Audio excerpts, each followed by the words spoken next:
How's everyone doing today? It's Darren with Spoon River Bend Acres, and it's cold. It got really cold this morning. It's like -2 out for feel like temp, but we're out here trying to enjoy what we can.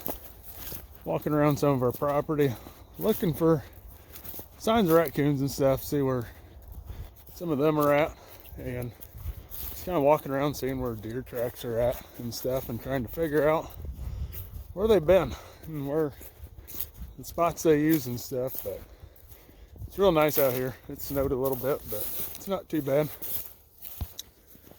Like I said, we're just out walking around through some of our prairie and stuff, and we'll be going up through that timber and stuff, seeing what's all up there. But the river here, it's pretty much completely frozen up. As you can see, there's even snow on it. So I don't think we're gonna have to worry about, oh yeah, we are right there. Something just popped out of that hole. So we have a huge otter problem, and it's been known for a while. Illinois decided to introduce the otters back in.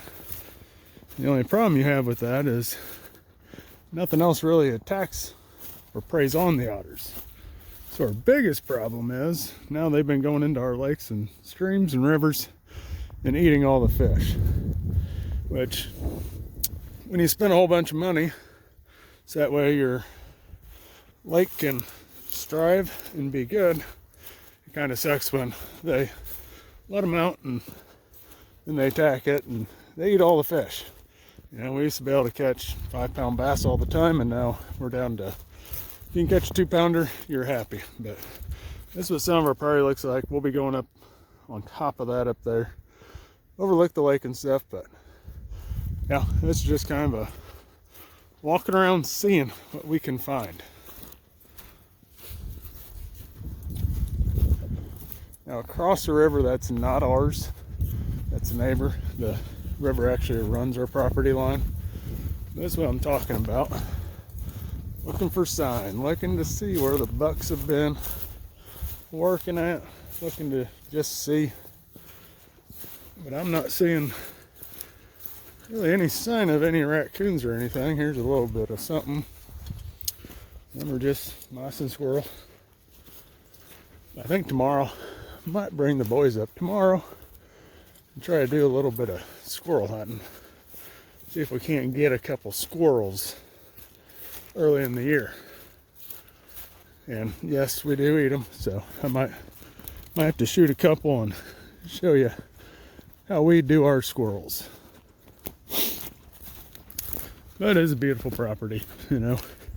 It's tall grass prairie and stuff. Like I said, this spring you'll see it.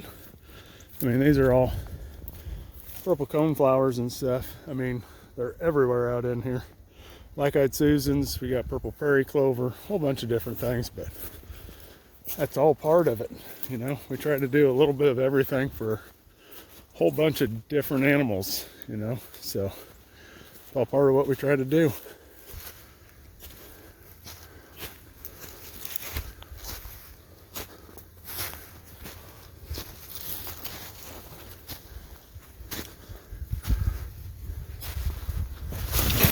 Well, we're not really finding anything or there's much sign of the raccoons and stuff, but also signs of deer tracks. There's a few here and there, nothing fresh. So we figured they'd be hunkered in pretty good by now. Because it, like I said, last night it was extremely cold. But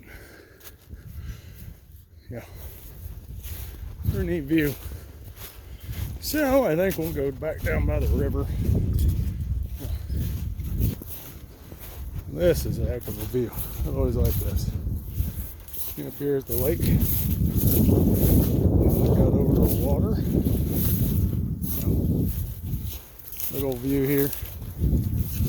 When you turn this way, and you see that bigger over top view. I always thought it'd be cool to have a house up here, just because of the view. You can see a lot of stuff from up here. This is actually one of the ropes we use, and I don't know, when that tree had leaves on it, it must have sagged a lot lower than what it did now. I think my brother got that one plenty high, considering this is eye level. I don't think the deer are jumping for that one, but we'll get that one lowered back down. Alright, so we got 2 set out. I think I'm going to put a couple more down. But we'll see here. See where else I want to put a couple. Yeah, there's our deer that I was talking about. Next year, we're going to turn all of this into a food plot. Zoom out a little bit. So we're going to make all this a food plot next year for the deer. We're thinking maybe some alfalfa. Maybe some soybeans for them too. But we could always put some oats in it. Here's more of that prairie. You can see the deer have a little bit of a trail. Through it. But we're going to be walking over into some of this thicker stuff here in a minute. See if we can find where they're at. And actually, there's a few right there. Fresher raccoon tracks. So maybe we'll just trap them out here and then I don't have to walk all the way in there. This is pretty neat. All the flowers and stuff. I mean, the coneflower get, you know, almost 6 foot tall. It's crazy. Same thing, black-eyed Susans get really tall as well. But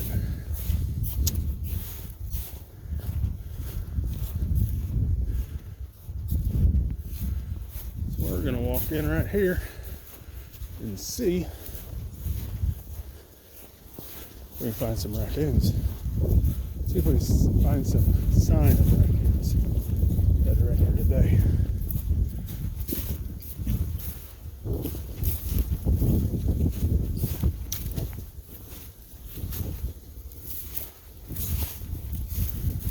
This is one of our deer stands here, right by the river, kind of where they come up at right here. But I'm pretty sure all this is going to be frozen solid. Wow, that's a big bar.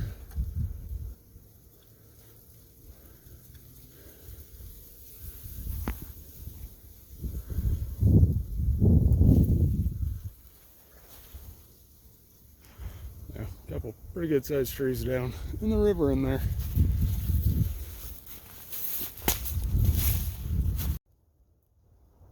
Well, we got 4 traps out and quite a bit of walking there, but we got 4 traps out. See what happens. It's supposed to warm up this weekend, so hopefully we get a couple raccoons, get rid of a few of the pests. But it does bring me back to yesterday. Got over to the shop, and the shop dog, he was outside, German short hair, and you know, he was kind of acting weird, finicky, but like excited. And I was like, huh, well, whatever. So I brought him in the shop. He ate his breakfast and then he wanted to go back out. So let him back out, and then he starts barking like he's gonna kill something. And my dad and I are looking at each other like, what's he going nuts about? You know, we didn't see anything. And we ended up going outside. I didn't get anything on video, but we went back outside. There was a mangy coyote that we'd been trying to kill. I mean, this thing, it had no fur left on it. Well, it had crawled into the bottom part of our corn crib underneath the floor, and it was stuck in there, but it was close enough that it was yipping and nipping, trying to get the dog. And so we got the dog inside. My dad and I ended up getting him. We got him with the 22 and got him out of there. So that way the dog wouldn't be around. But I mean, he had really bad mange. And I mean, we're trying to get rid of some of these predators and stuff, because with all this grass, we got so many rabbits, so many, you know, mice, everything. It's crazy. And with all that comes a ton of predators. That's what I mean. That's why we got so many raccoons now. That's why we have so many coyotes. But I mean, we try to keep them in check, and we try to do the best we can. Keep the ecosystem good and right. I mean, that's why we don't go shoot every pheasant. We don't go kill every deer. You know, we take a few, so that way we got some to put in the freezer. And we try to keep the predators down to give other animals a chance. You know, if we didn't, I mean, I'd say how many raccoons and how many coyotes we'd have. But I hope everyone likes this video. Click subscribe, bottom right corner, if you would please. And, you know, shoot me a comment. Tell me you subscribed. I'll write you back a comment, thank you, or whatever. But I really enjoy these. So everyone, have a good day today. And look at that. Isn't that cool? That's just a cool view. So have a good day today, and I enjoy seeing you on my next one. Bye.